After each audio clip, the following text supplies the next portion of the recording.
ano yung best plan, strategy.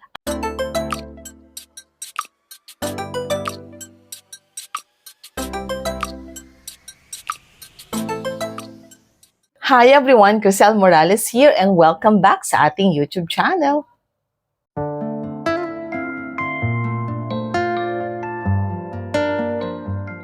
How are you?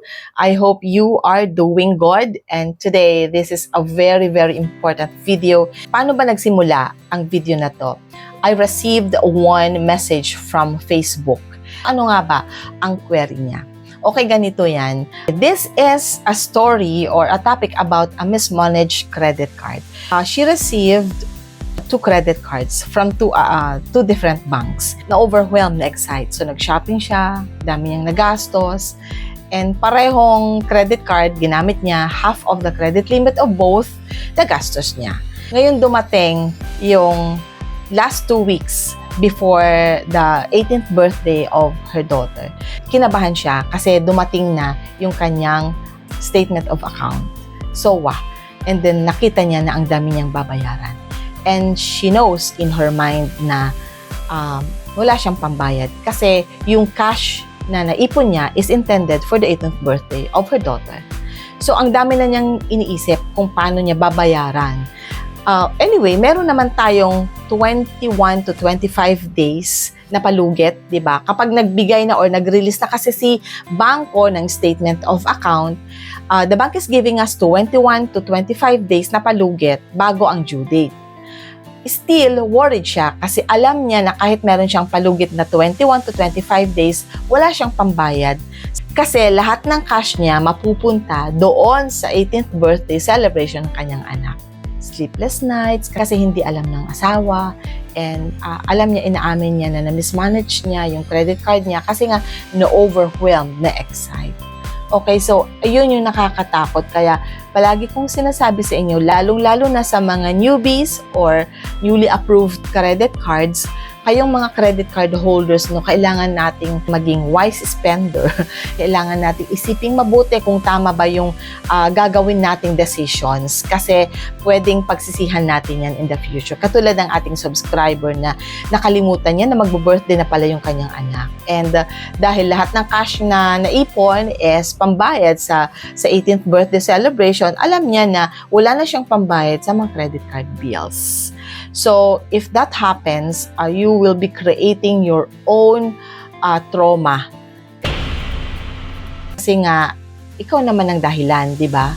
So, kailangan tayong maging very, very, very wise at kailangan nating maging responsible in all the decisions that we make with regards to our credit card spending. Ngayon, the same story, my daughter will also be celebrating her 18th birthday this month.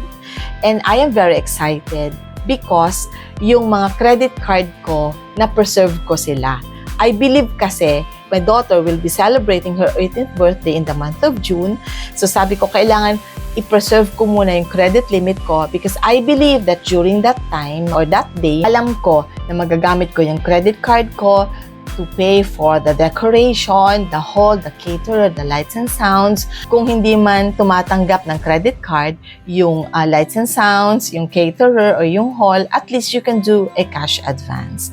And yun yung sinasabi ko na kailangan nating isipin talaga kung ano ba yung mga bagay, napaka-importanteng bagay na pwede nating paggamitan ng ating mga credit card para at least hindi tayo mablangko when time comes na kailangan na pala nating gumastos, wala tayong available cash. And of course, kalakip niyan or kaakibat niyan is also to make sure na meron tayong pambayad sa ating mga credit card pag gagamitin natin sila. Ang gusto ko lang i-share sa inyo today is sana hindi natin gamitin yung credit card natin monthly, weekly, or daily kung hindi naman kailangan. Kapag meron po tayong available cash, gamitin din natin paminsan-minsan yung cash natin para hindi mag-suffer yung credit card natin.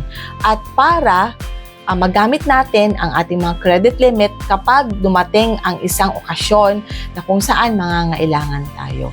Well, pwede din vice versa. Like, yung cash ang isave mo, yung credit limit ang gamitin mo, okay, depende na po sa inyo yan. kung ano yung best plan, strategy. Ang importante na ma-manage natin ng maigi ang ating mga credit card. Whichever you think is the best for you, kasi ikaw naman nakakaalam ng financial flow ng family mo, di ba? So whichever you think is best for you, whether i-preserve mo yung cash at gamitin mo yung credit card mo, or gamitin mo yung cash, i-preserve mo yung credit limit mo, whichever is. Basta, I believe na kapag responsible ka and wise ka, you will know what's the best for you.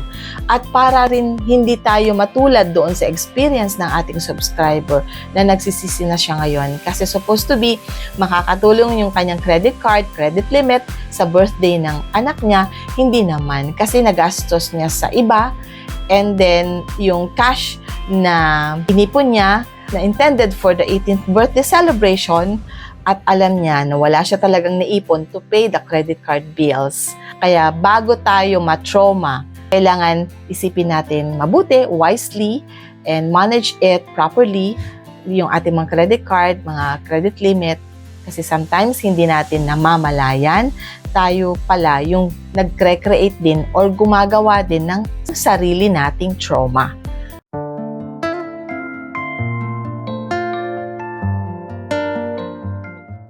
Okay, so para maiwasan yan, okay, relax, breathe, inhale and exhale bago ka gumawa ng decision in using or spending your credit card limit. So there you go. Maraming salamat po sa panonood at sana yung mga hindi pa nag-subscribe sa ating YouTube channel, makapag-subscribe na din po so that you will be updated kapag meron tayong mga bagong videos. So there you go. Maraming salamat. And that's what I always say, kahit ano pa yan, kahit anong klaseng pagsubok yan, remember that life is beautiful because God is so good. Bye everyone!